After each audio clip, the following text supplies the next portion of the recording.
Testing. 1 million, 2 million, 3 million. That's working. Okay.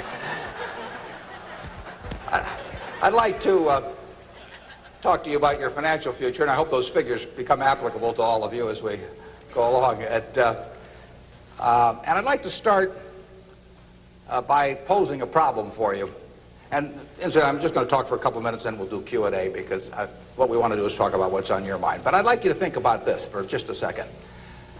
If, as we walked out of here today, I said I would like to buy 10% of your financial future, I was going to write you a check today, and from this day forth, you were going to give me 10% of everything you earned.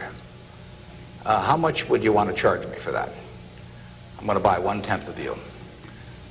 And I may take the low bid, incidentally, so be careful what you write down. Well, I think if you thought about that a little while, you can contemplate that for a few minutes. You know, you're going to get a check from me today, and you can do anything you want with the money, but from this day forth, you have to give me 10% of what you earn.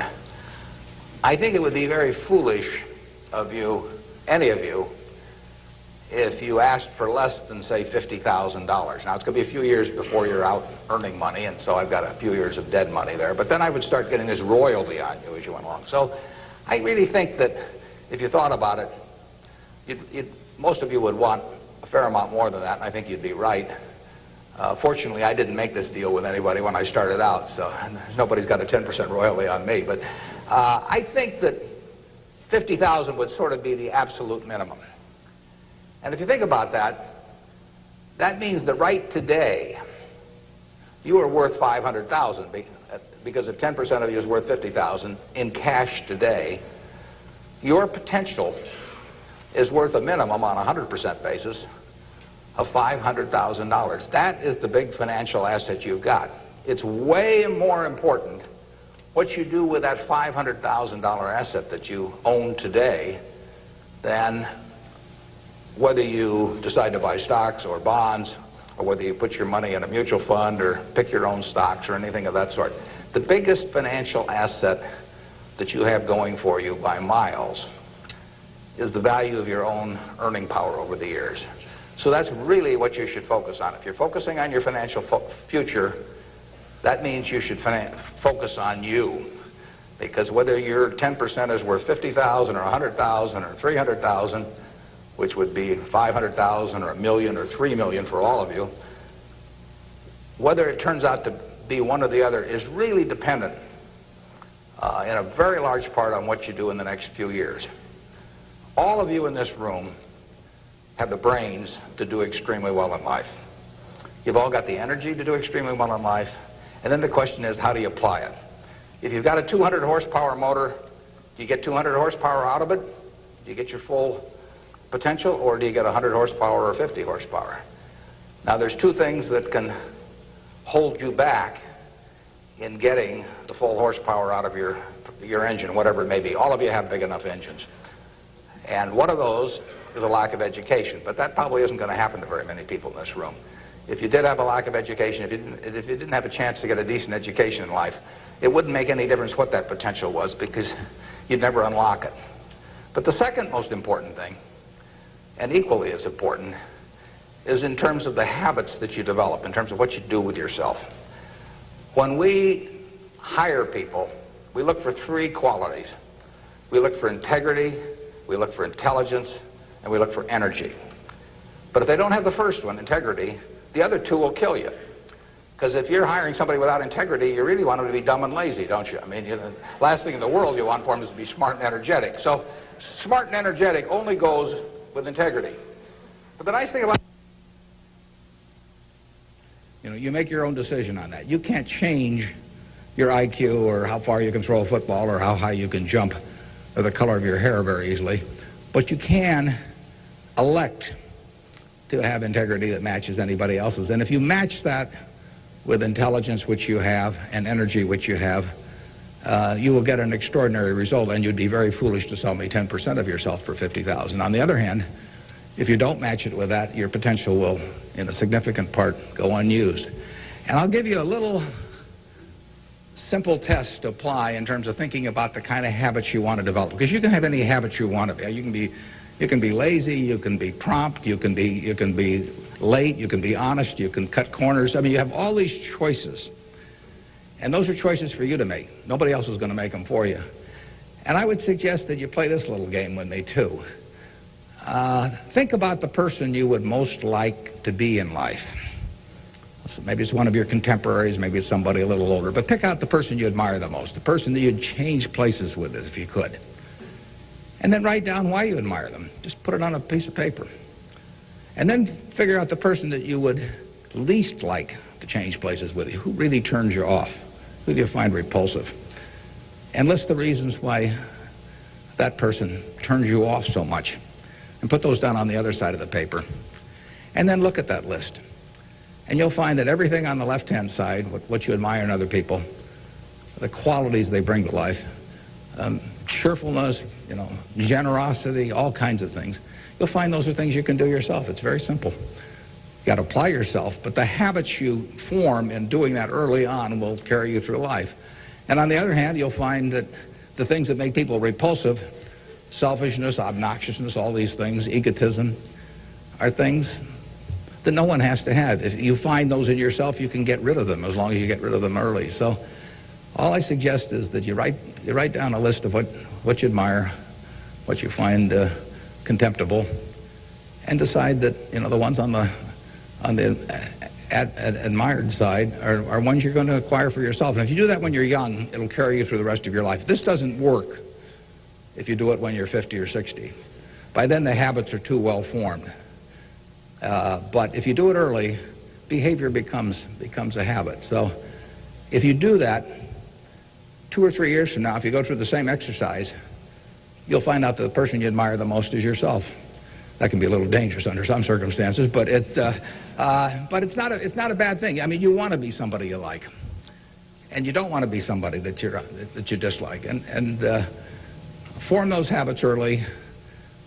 You basically can't miss. Now, I'll give you one other small piece of advice that's just a corollary on this, and then we'll get to your questions. And that is, as a general matter, as a one piece of specific financial advice, I would say, avoid credit cards. Just forget about them. We're in various businesses that issue credit cards. The American public loves credit cards. But if you start revolving debt on credit cards, you're going to be paying 18 or 20%. And you can't make progress in your financial life going around borrowing money at 18 or 20%.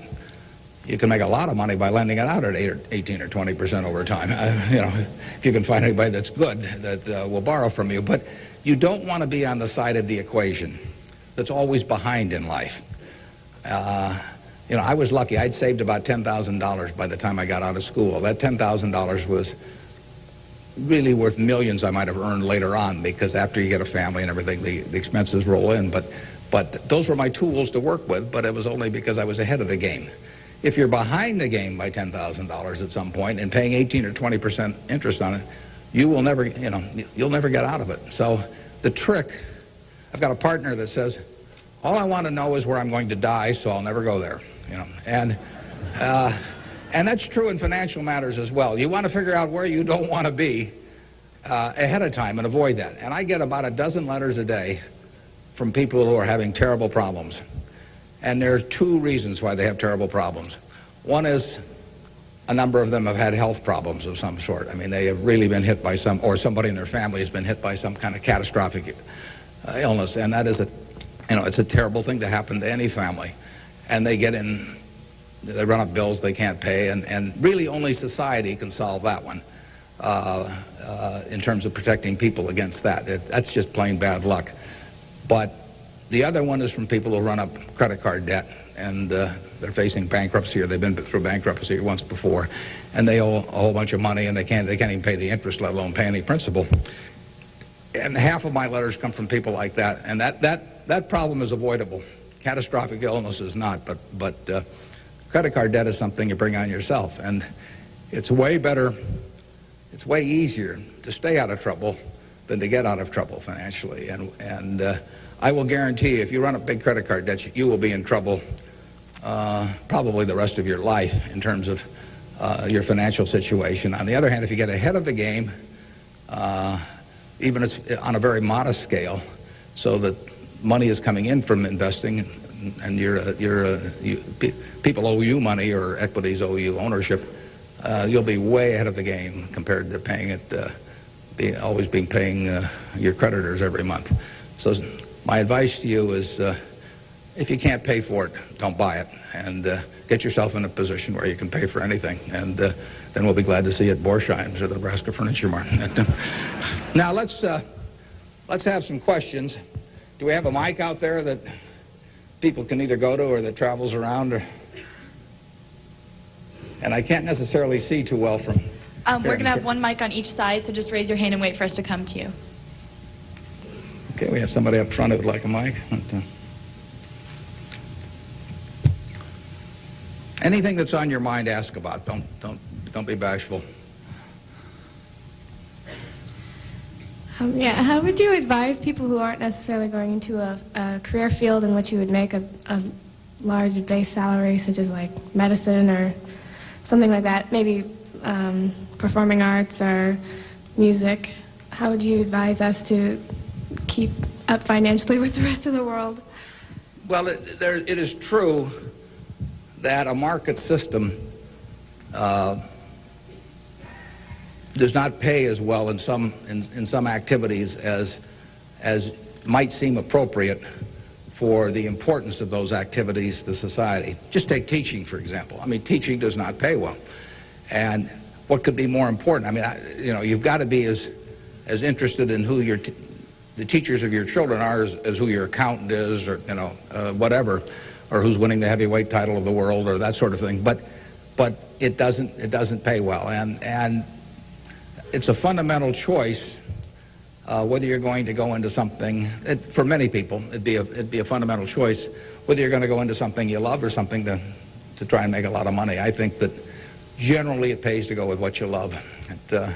I think that it's very hard to find people when they get to be my age who say that they've loved what they've done all their life and feel it was very worthwhile, but they're terribly sad they made that choice because they didn't make a lot of money. I don't think anybody's ever said that to me, that they wish they'd gone into something else where they were uncomfortable doing it or didn't enjoy it, didn't feel very productive, but made a lot of money. So I don't think you'll find that. So I would go to work. I would go to work in whatever turns you on. It may turn out that it'll be more profitable than you can think, but almost everybody here will make enough money, unless they get some terrible habits along the way, to do reasonably well. And doing reasonably well in this country really is pretty darn good. I mean, it's not necessary to have huge amounts of money in order to enjoy yourself. I enjoyed myself when I had my $10,000, and I live in the same house that I lived in when I was making it, when I had about that. I bought it 41 years ago. I liked the house then. I like the house now. I mean, if you think about it, if you have a reasonable job, you'll be eating at McDonald's and I'll be eating at McDonald's. So we're to push on food. I mean, in fact, I hope it's Dairy Queen, actually. And and if you come to Dairy Queen, you'll see me. And you can order anything on the menu I can order, and we both can afford it. You'll wear the same clothes I wear. I'll pay more for my suits, but as soon as I put them on, they look cheap on me. So we'll look about the same. And we'll both live in the same kind of houses. I live in that house from 41 years ago, and it's warm in winter, and it's cool in summer, and it's comfortable. And you'll live in a house that's similar. And what difference does it make if you have 50 more rooms or guest houses or all that? It'll probably just bring you problems. I mean, you have to worry about the greenskeeper or something when you get through. So I have been in the houses of people where the houses are worth probably 200 times what my house is worth, and I would not be any happier in those houses at all. In fact, I'd be less happy. I just have one more thing to worry about, and dozens of people around the place, and people quitting, and people stealing from you, and all kinds of things. To hell with it. We'll drive the same kind of car. In fact, you'll probably drive a better car. I drive a car that's about 8 years old. I don't know what it's worth now, but it gets me around fine. I mean, I'm perfectly happy. We'll watch the same television. We'll work on the same computer pretty much.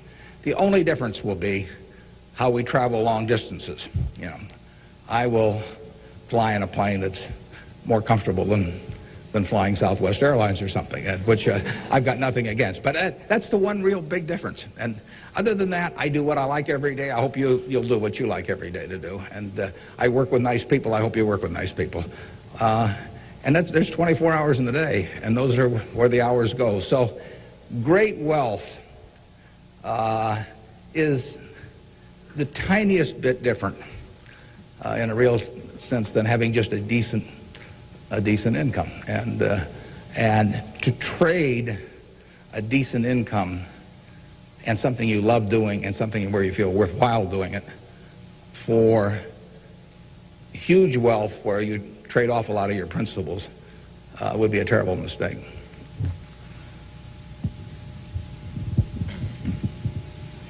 Would you acknowledge your success more on yourself or from the help and teachings of others?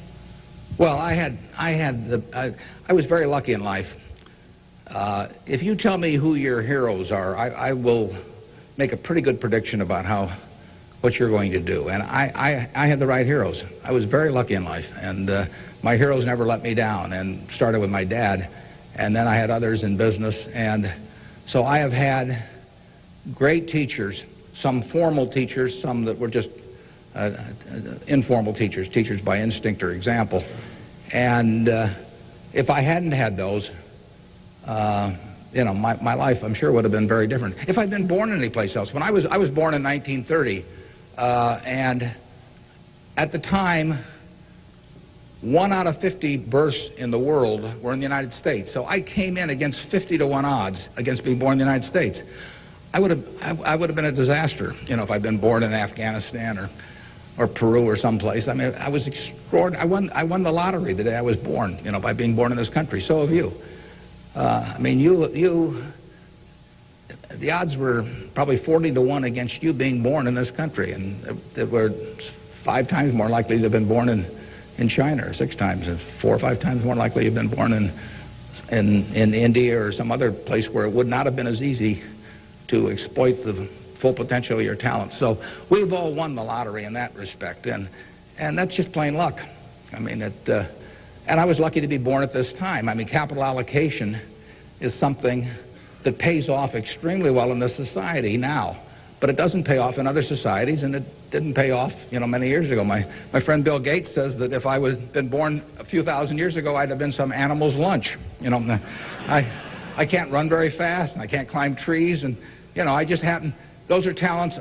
Nobody asked me to climb trees now, but there was a time when it might have been important. And incidentally, Bill would have been some animal's breakfast. I mean, he can't run so fast either. But in any event, you know, we are lucky. I mean, just imagine being born a couple hundred years ago with exactly the same talents and how far they would have taken you then. You know, the average person today lives so much better than the richest person lived 100 or 150 years ago. So I'm lucky in that respect. I was lucky to be born of terrific parents.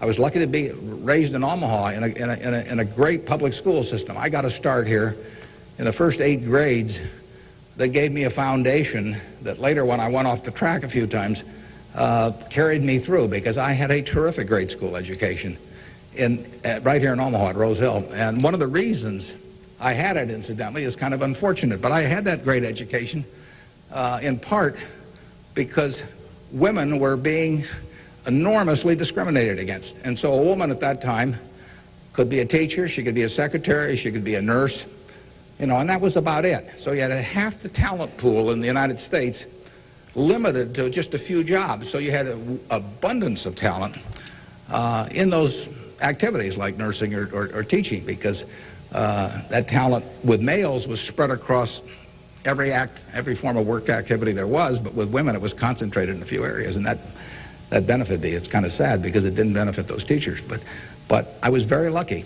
and I've really been that way all my life. And what I do is important as, you know, what a good teacher does or a good nurse does or something of the sort. You know, I think that's quite questionable. It pays off enormously well in a market economy like the United States, and but that's an accident. It didn't have anything to do with any innate ability of mine.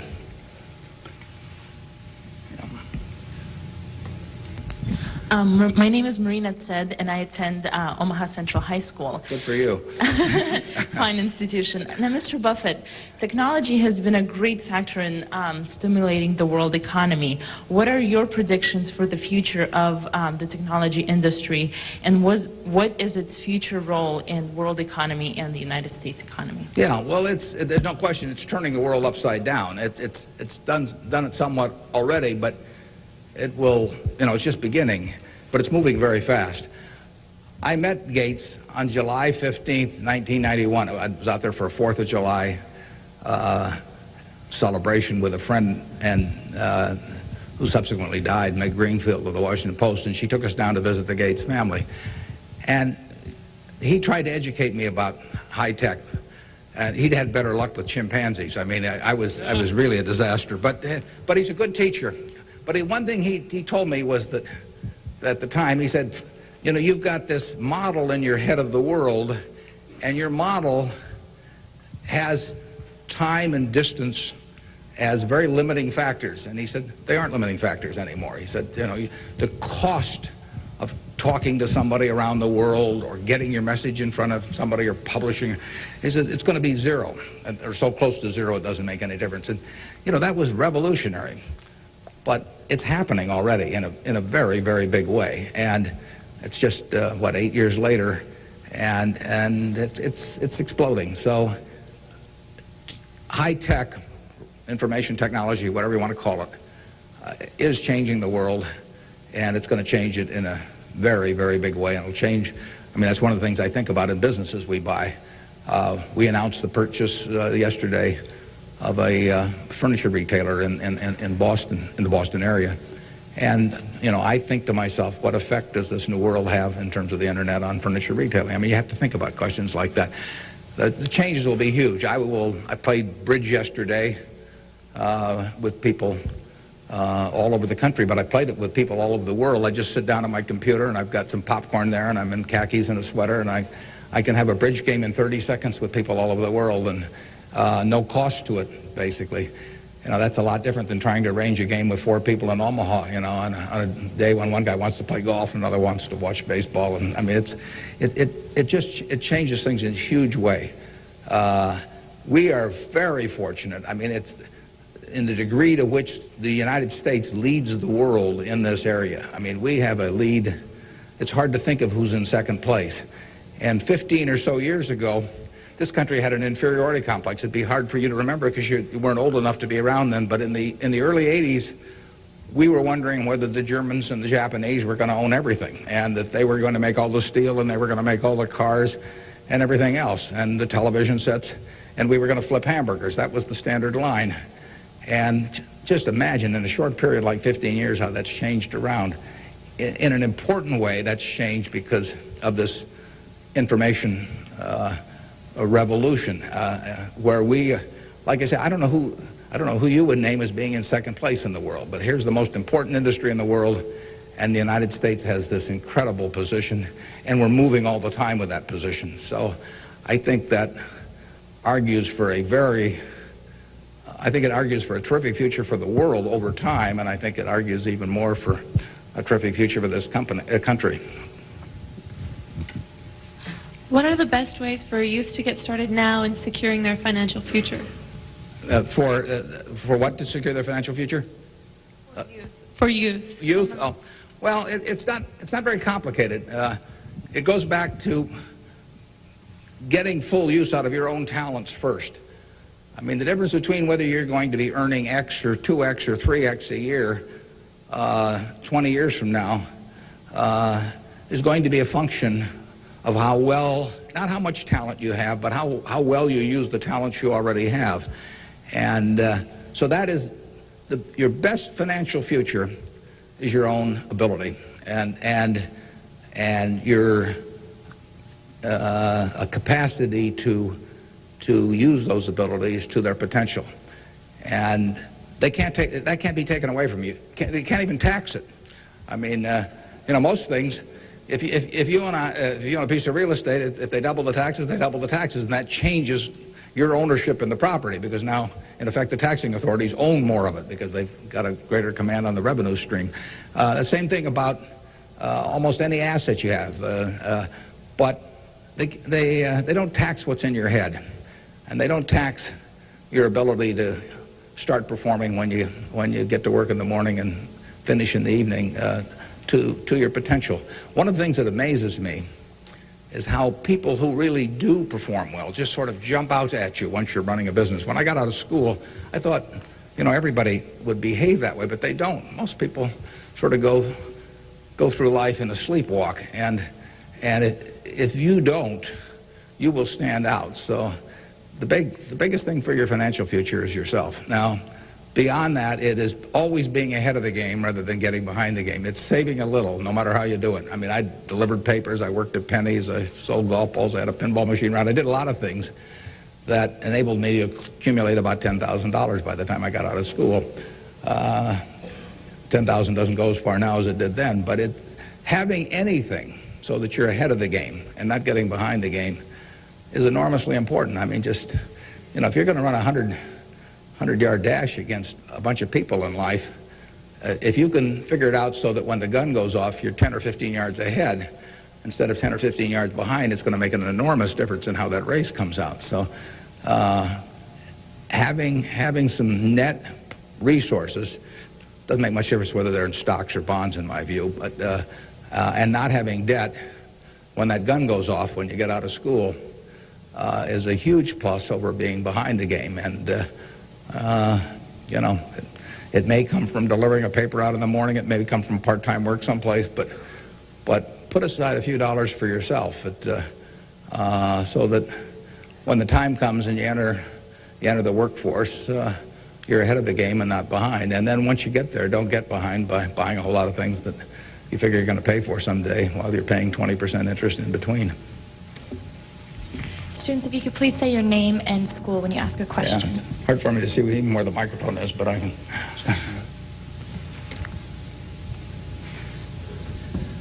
My name is Patrick Doherty, and I'm from Papillion La Vista High School.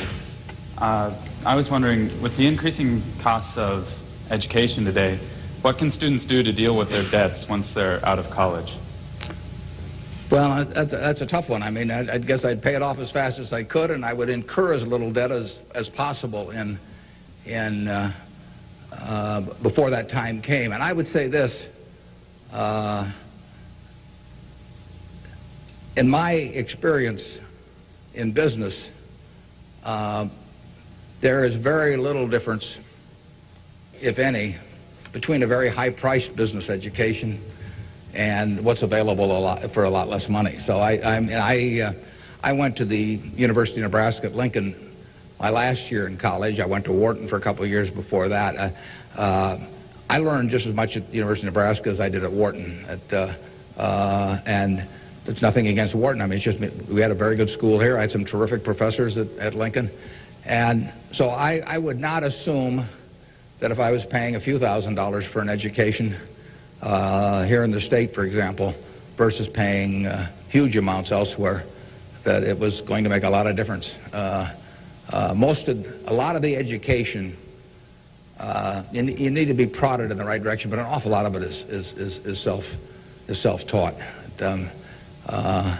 I mean, Andrew Carnegie did a wonderful thing in this country in terms of libraries, and I used to spend a lot of time at libraries. I even got locked in at the University of Omaha, what was then the University of Omaha, and I couldn't get out for hours. And one night I got so entranced with what I was reading. But there's all kinds of information available now with the internet. It's so much easier than it was then. So it's out there to be taken, and it isn't necessary to pay $30,000 or $35,000 a year to go to some big name school to get the education at all.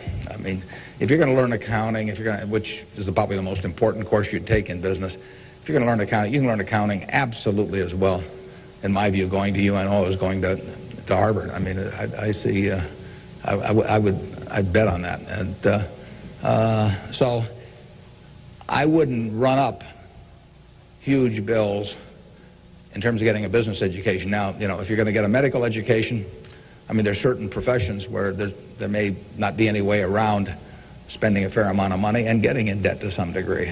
You've got to make that decision yourself, but I'd certainly try to minimize it. And And I would have it figured out how I would handle that debt in, say, a 5-year period after I got out of school, or I would think twice about incurring it. There's a question up here, if we can bring a microphone. My name is Kyle Clark. I'm here representing the Omaha Youth Advisory Council. What advice would you have for a forming nonprofit organization? For forming a nonprofit organization? Well, I've always tried to avoid forming nonprofit organizations. But well, that would depend entirely on what I wanted to accomplish. I mean, it'd be one thing if it was a hospital. It could be another thing. There's so many types of it. So you've got to get people that are experienced and involved in an entity like that. And but it depends so much on the objective you're working at. Yeah, no, I promised this young lady here microphone for a long time. Hi, my name is Kara Harbert, and I attend Millard West High School. And I understand that you're very civically involved, and I was wondering how important of a quality you think that is for an individual in life and why. Yeah, well, I wouldn't say that I am that. I mean, I do certain civic things. I think your model as a citizen, for example, in Omaha would be Walter Scott. I mean, he is far more civically involved than I am, and incidentally, his predecessor, Peter Kiewit, was too, but Walter's carried it to new heights. So I don't want to take on any mantle for that myself. I do some things. One of the problems I have is I love what I do so much that it sort of takes over. I mean, I'm like a guy that likes to play a lot of golf or something, except I like the business I'm in. But I've got a family that participates very actively. Some of my children work on almost anything that comes along in the civic area. And, you do, in the end, people do what they want to do to quite a degree. And I think I've never talked to anybody that enjoyed working in civic activities that didn't feel where it was very worthwhile after they've done it. I mean, they've built something, and participating in building something is always a lot of fun. And actually, you can have a good time. We have this golf tournament, for example, in September, and we raise some money for civic things, but everybody has a good time, so nobody's paying any price by doing it. I'm having a good time. The people who come are having a good time, and we get to show Omaha off to people. But you should be enjoying things as you go along, and you will if you work in civic activities that interest you. And you can do the same thing in politics. I mean, if you find political ideas or politicians who particularly you identify with, you can get a lot of self-satisfaction out of working, and you're doing something worthwhile. So just follow your instincts on that. That'd be my recommendation.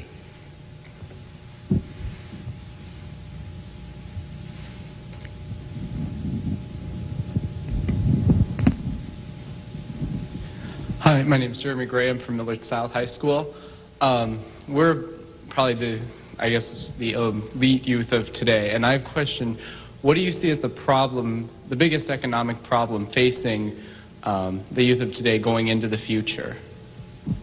Yeah, I don't think that you're going to have enormous economic problems. I think you will live in a society where the average person lives better by a significant margin than the average one of a generation earlier or 2 generations earlier. That's been the history of this country. It's a marvelous country that way. I mean, when you think of it, we have 4.5% of the world's population, and what's been accomplished here is incredible. 53% of the value of corporations that are publicly traded in the world exists in the United States with 4.5% of the population. This country always has done well. They say in stocks that you should buy stock in a business that's so good that even an idiot can run it, because sooner or later one will. And that's not terrible advice. Well, that seems to have been sort of the history of this country from time to time. I mean, we've had all these problems that have come along. If you look back on the last 100 years and list all the problems this country's run into, you can make a very long list. And a lot of people who focused on those problems at the time have missed the bigger picture. And the bigger picture is that every generation lives better than the one before it. And that's because of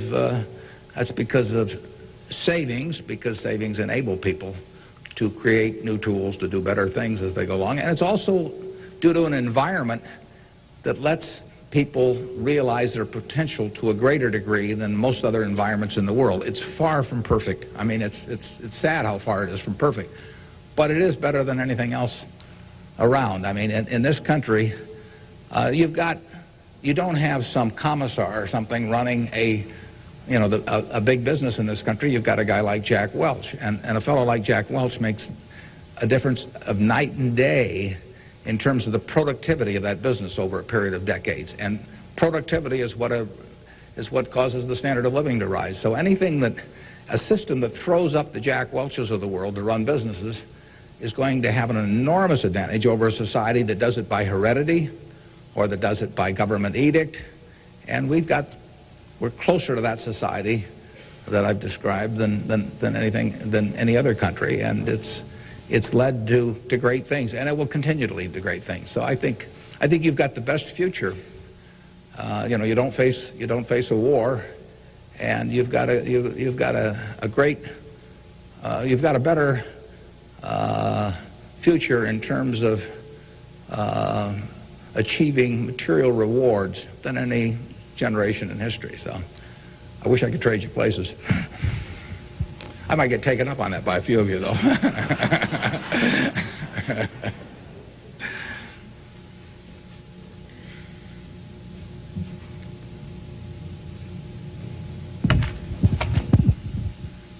Hi, I'm Ryan Wilkins from Millard West High School, and I was wondering if you could speak for Mr. Gates, were afraid of the impact on Y2K on the economy, or specifically the stock market. Yeah, well, I'm glad you gave me a chance to bring in other people, because I'm the last guy in the world to understand about Y2K. I don't know why this microphone's working. I don't know, why lights go on. Or I flip on the switch of my television set and pray. I mean, it's all beyond me. But I would say this: the smartest people I know in that area, in large part, think it's going to be a non-event. In this country. I can't speak for the rest of the world, but so I think you'll wake up on January 1st and find the world hasn't changed from December 31st. Now, I would say this: you might get a whole bunch of friends to write you checks for $1 billion on December 31st and then deposit them, and who knows what'll happen? You can't lose anything. I mean, all they do is bounce, and if the system gets fouled up, you might find a lot of money in your account. But I wouldn't count on it. We own a company called Executive Jet. We have about 1,400 or 1,500 customers who own pieces of airplanes with us, and so we've got 160 of their planes and some of our own flying around. It'll be very interesting to me to see what the advance people let us know ahead of time when they want to use it. It'll be very interesting to see how many sign up for January 1st at 12:01, but it wouldn't bother me to fly them in the least on January 1st or do anything else on January 1st. Ideally, I hope they're getting prepared to watch the Huskers play in the big game. I'm Jamie Solis from Twin Valley, and I was wondering, how do you decide what you invest your time and money in? Yeah, well, I like to find businesses that have good economics. Now, what are good economics? Well, good economics are a business that has some kind of a moat around it that makes its product or its service or its location or something a little more desirable to the customer than any other sort of comparable product. The #1 candy bar in the last 30 or 40 years has been Snickers. People don't fool around with different candy bars. They fool around with different length dresses, they fool around, with all kinds of things, but they don't fool around with candy bars because they figure, they're going to go in and lay out 50 cents or whatever it is and put it in their mouth. And they're not going to, for 50 cents and putting it in your mouth, I mean, you're not going to say, I'll lay out 45 cents and put something else in my mouth. So you find that very stable. And we like businesses that we think we can figure out where they're going to be in 10 or 15 years. I don't know where the information technology businesses are going to be in 10 or 15 years. I know where Snickers bars are going to be in 10 or 15 years. They're going to be selling just about the way they do now. I know where Wrigley's gum is going to be in 10 or 15 years. There's not going to be a lot of innovation in chewing gum. The internet's not going to cause people to quit chewing gum either. I mean, Gates may think so, but I don't think so. But it's predictability regarding the sustainability of a competitive advantage, something special about a product. So we look for those kind of products, and then we look for people that are running the business that are honest and able.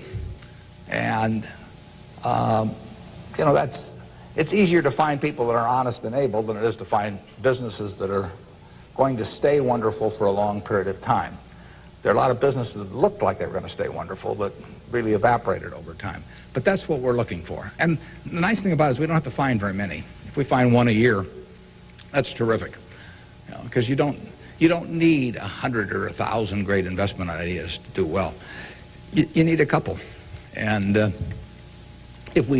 discipline is the most important thing. We don't need brain power. We need discipline. You don't need 150 IQ to do what I do. Thank God. You know, you don't need 140. You don't need 135. You may need 115 or something like that. But you do need discipline. You have to wait until you see the fat pitch to swing at. Because investing is a no-called strike game. You know, if I were a baseball player and I only liked pitches 2 inches above my navel, you know, some guy could learn that and he could pitch me, you know, 3 or 4 inches below that, and I get called out on strikes because I never find a pitch I like. You can get called out on strikes in baseball. You have to swing at pitches that you don't even necessarily like, particularly after the count gets to 2 strikes. In business, you don't have to swing at anything. You can sit there and the paper says General Motors at 68, or it says General Electric at 115, or it says General Dynamics at 63. And if you don't like those prices, you don't have to swing. You can wait there day after day after day after day, and there are no called strikes. Now, when you swing, when you decide to buy something, then, you know, if you swing and miss, it's a strike. But it's a marvelous game to be in because there are no called strikes, and you can simply wait for that one time in a month or 6 months or a year or 2 or 3 years when you really know what you're doing, where you like the price, where you like the people running the business, and then you swing, and you only need a few swings in your lifetime. So that's the way we try to pick businesses. We try to stay with things we understand. I mean, there can be all kinds of wonderful investment opportunities out there that I don't understand. I don't know what cocoa beans are going to do next year. You know, maybe you know, but I don't know. I don't know what crude oil is going to sell for. But I don't have to know. I just have to know the things. I have to know what I know. I have to know where the limits of my understanding are, what I call what my circle of competence is. And if I'm only able to evaluate 5% of the businesses in the world, no problem. I just stay within that 5% and try and find something. And most people get in trouble in investments because they get itchy. You know, they can't discipline themselves, and they hear about other people making money. Nothing upsets people so much as to hear about their friends making money. I mean, that's very destructive to discipline because they think, you know, I'm smarter than that guy next door, and he just bought that new car with the money he made trading stocks on the internet, so why can't I? Well, the answer is you can't over time. You will lose money if you trade stocks actively. And it's hard to exercise the discipline. But anytime you buy something, you should be able to take out a one-page sheet of paper and say, I'm buying General Motors at 65. I'm buying General Electric at 150 because. And you should write down the reasons. If you can't fill out the sheet, if it's because somebody told me about it at a cocktail party last night, that's not good enough. If it's because my broker told me about it, that's not good enough. You know, you've got to have a reason for thinking that it makes an intelligent investment. You do the same thing if you're buying a farm or an apartment house. If you're buying a farm, you'd say, I'm buying this farm at $1,000 an acre because I think I can earn $60 an acre on it if corn sells at such and such and soybean sells at such and yield is such and such. And you'd figure it out. That's the same reason you buy businesses. And when you buy stocks, you're buying a little piece of a business. And that's probably the most important thing to remember in investing is that when you are buying a stock, you're buying a little piece of the business. And if you are buying it at an attractive price for the business, for the whole business, you're going to make money. And if you aren't, you know, over time you won't make money.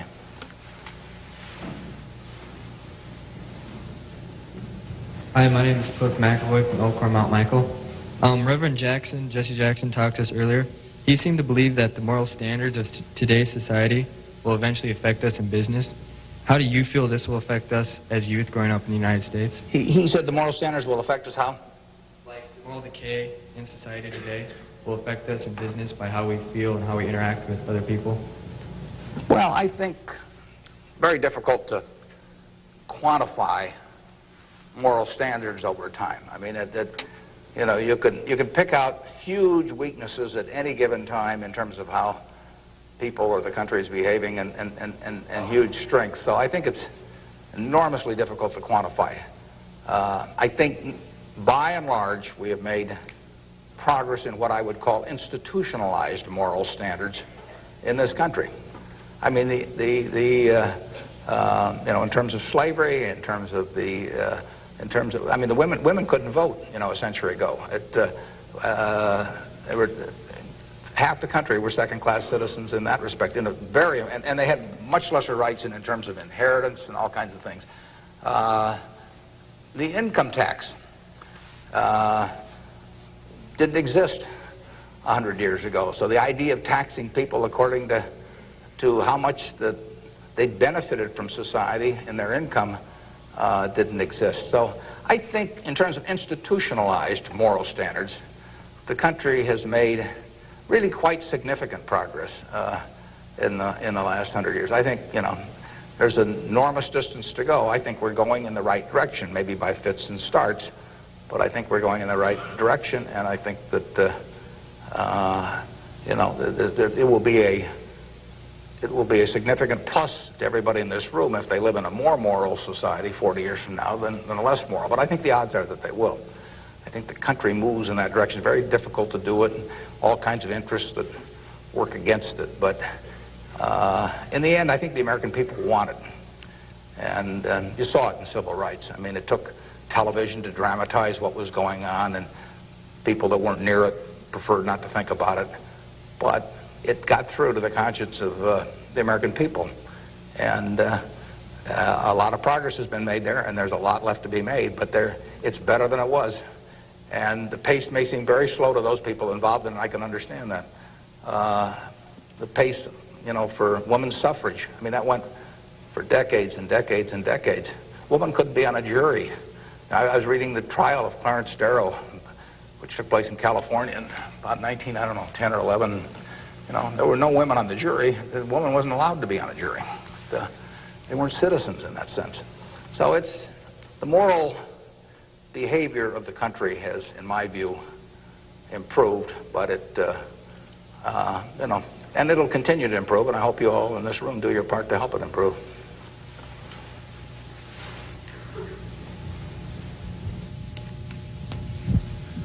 Hi, I'm Nick Jors from Central High, and I was wondering how, since the stock market's so high right now, if it'd be smart for us to get involved now, or to wait till it goes down a little, or what? Yeah, I can't tell you whether or not to buy stocks now generally. I think it's important that you save money, you know, and whether you put it in the stock market or not, I don't think is terribly important. I think if you're interested in stocks, you should buy it, you know, and you've got a little capital, you should buy a few. I mean, I don't think there's any way of learning about them better than experiencing it. Doing it on paper isn't the same. I can guarantee you, if you lose money on paper or lose real money, it's a different experience. And so I think you'll learn more about yourself if you do it that way. I bought my first stock when I was 11. I was at Rose Hill at the time, and I bought 3 shares of City Service Preferred at 38, and it went down to 27, which is something I still remember, even though I was 11 at the time. And then it went up to 40, and I sold it. I made $5 on my 3 shares after commissions, and then it went to 200 and something. So, you know, I probably remember that a little better than if I'd been doing it on paper. And I fooled around doing a lot of things between about age 11 and 19 in the stock market. I did charts, I did all kinds of technical analysis, I read every book I could get on the subject, and I didn't do that well. I didn't do terrible, but I was really just floundering around. But that meant by the age of 19, when I read Ben Graham's book, I was at the University of Nebraska in Lincoln, I went and bought this book called The Intelligent Investor. It just come out, and it had an enormous impact on me. Now, if I hadn't done, in the previous 8 years, if I hadn't been all over the lot, I'm not so sure that book would have had the same impact on me. I mean, by that time, I was prepared to read Ben Graham's book, which changed my life financially in an incredible way. I mean, I wouldn't be up here today if I hadn't read that book. But yeah, part of life is getting prepared so that when something does happen that's significant, you can grasp the significance of it and know what to do with it. And I would say that first 8 years of fooling around, even though it produced nothing financially to speak of, produced a lot in terms of getting my mind prepared for when I really did read something that made sense. So I was ready to accept it. And I actually went back and went to Columbia to study under Graham, and because of reading that book, and all kinds of things flowed out of it. So I would encourage you, if you're interested in the field, to do a few things. I'd still try and make it as intelligent as possible. I would try to stick with businesses I thought I understood. I'd still get out that sheet of paper and I'd write, I'm doing this because, and just test my reasoning. And then I'd go back and read it a year later and see whether what you thought would be true turned out to be true. So I would always check myself. I believe in grading myself on everything. You know, doctors have postmortems, and they do it because they learn from postmortems. In business, people don't like to do postmortems. When I can be on the board of a company, and they can building plants or buying companies, and they never wanted 2 years later to run a check on how that decision turned out, because it can be unpleasant. But you learn from postmortems, and you don't want to learn. It's way better to learn from other people's mistakes than your own, but you got to learn from a few of your own too. And the time to do it is when you're young. We can do maybe one more, and then we wrap this up at one, do we? Or maybe two more. My name is Pete Walsh. I'm from Creighton Prep, and my question is, to what extent do you feel that the government, with the current policies of welfare and Social Security, is it financially competent and fiscally prepared for the future? Well, I think that the country as a whole is quite well prepared for the future. That doesn't mean I would adopt every policy they have, but I think we have an enormously rich society, and it'll get richer. Everyone isn't going to participate in that. Some won't participate because of physical disabilities, others because of mental disabilities, others because of shortcomings in the education they received when they were growing up, all kinds of reasons. We have a prosperous enough society to be able to take care of those people, and we should take care of them. And how we do it so that they feel most useful in life, and how we do it so that we continue to encourage people to be more productive themselves and all that. I mean, those are not easy questions, but that shouldn't take our eye off the ball of feeling we should do something about it. I pose this problem sometimes to people. I say, let's assume that it's 24 hours before you're born. And all of you can take this test, 24 hours before you're born. And a genie comes to you. And the genie says, what was your name again out there? Whatever, we'll call you Joe. And the genie says, Joe, says, you look pretty promising to me. I think you've got kind of a sense of fair play and a good mind. And so I'm going to let you have an extraordinary opportunity. I'm going to let you design the world into which you're going to be born in 24 hours. It's yours. You pick out the political rules, you pick out the economic rules, you pick out the social rules, you design the world. And when you're born in 24 hours, you're going to be born into that world. And that's the world that's going to exist for your lifetime, for your children's lifetime, for your grandchildren's lifetime. And you, having heard of some of these genie jokes in the past, would say, what's the catch? The genie says, well, it's a very slight catch. I said, when you're born in 24 hours, you're going to emerge in this world you designed. But what you don't know is whether you're going to be born black or white, male or female, rich or poor, bright or retarded, able-bodied or infirm, in the United States or Afghanistan. All you know is that you're going to reach into this barrel, which now has 6 billion balls, as we know, representing one person, every person in the world, and you're going to participate in what I call the ovarian lottery. You're going to take one ball out of that barrel, and you're never going to get another ball. That's you. You're going to get one ball, and now you're going to emerge. Now, what kind of rules do you want to have for that society, not knowing which ball you're going to get? Now, that I put to you is the way I think people should think about social policy. And if you're lucky enough to be born in this country, you've won the lottery already. But we should have a system, in my view, that encourages the Jack Welches and the Bill Gateses and all of that to work far beyond the time when it has any economic significance to them. We want people commanding those resources who are extremely able at commanding them. That's how the standard of living moves forward. So we should want, Tom Osborne coaching in Nebraska. We should want Bill Gates designing software, and we don't want to mix up those two. We don't want to get Bill coaching in Nebraska. So you want a system that gets people to their potential and puts them in the position where they can do the most good for society.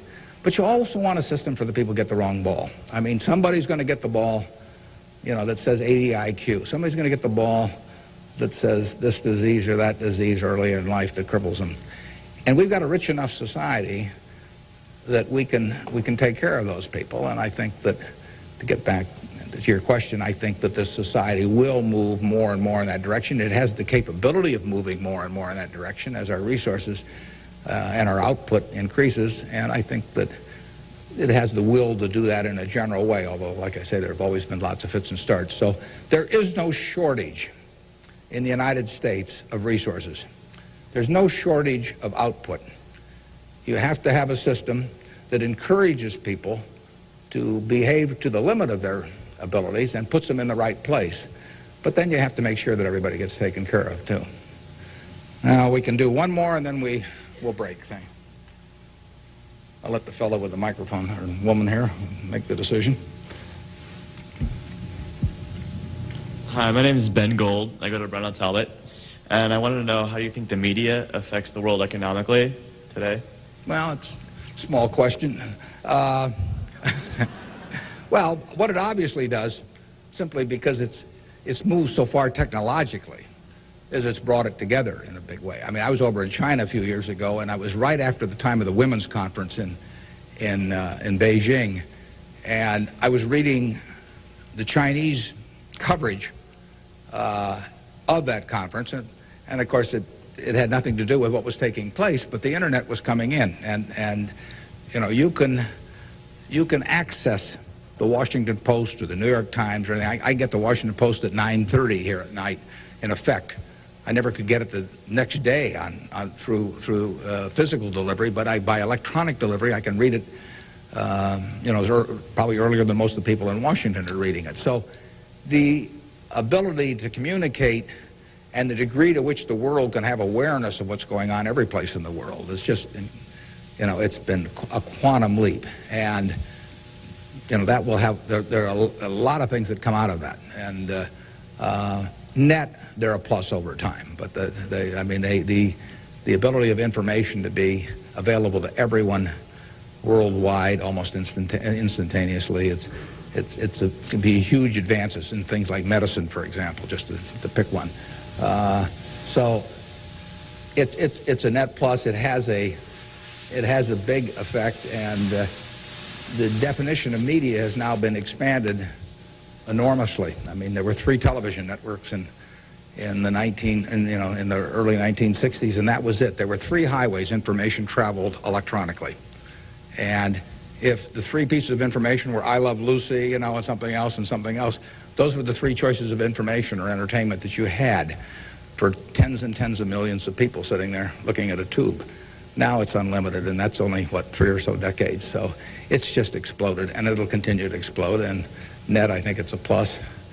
And I think it's 1 o'clock. I want to thank you all. I wish you well. You're going to do terrific. Thanks.